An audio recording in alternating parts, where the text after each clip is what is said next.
I'm Lee Waller. And I'm Al Waller. We call this film an educational comedy, and the premise is simple. An alien news team gets stuck in orbit around a little undiscovered planet called Earth.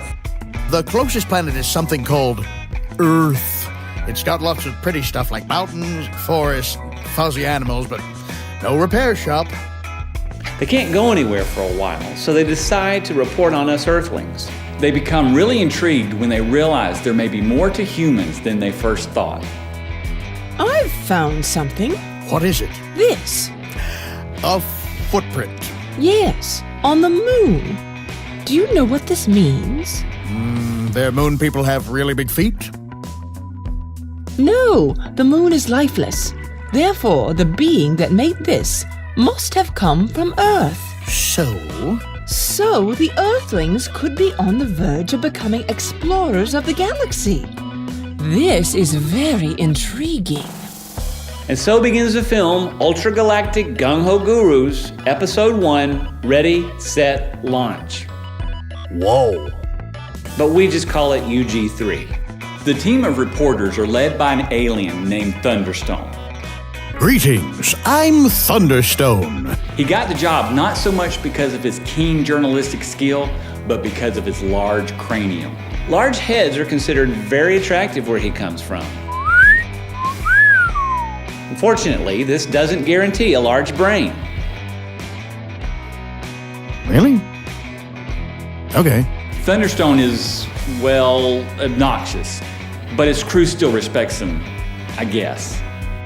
And as your supreme host, what? I'm the supreme host of the show. And what does that make us? My minions, Try again. henchmen, No. lackeys, the flunkies, underlings. And you can just go.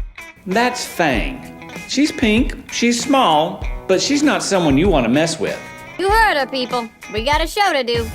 Then there's Bleeferon, or the Bleef. He's a daredevil who's hit his head a few times too many. You can do it. Just pour on that Thunderstone charm. You really think so? Of course I do. But what do I know? I just landed on my head. I'll do it then. Next is Screever. He's an artist in the group and has this cyborg arm with high-tech gadgets that help him draw, sculpt, and even bring inanimate objects to life. He's kind of a sci-fi version of an animator / motion media artist.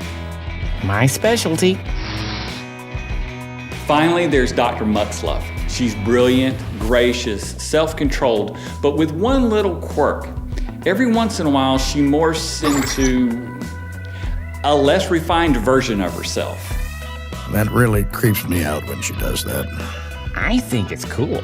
Now, this episode is a 30-minute film where the UG3 team delves into humanity's quest for space, covering every possible angle. The computer is retrieving information from the Earthlings' records, from their history, science, literature, everything it can find on their exploration of space. And a fascinating story seems to be emerging.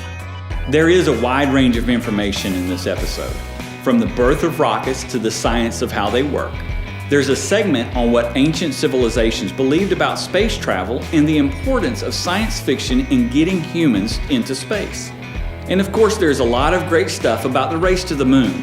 And still, there's a lot more to be covered. All of which is the subject for another episode. True, and there are definitely more episodes to come.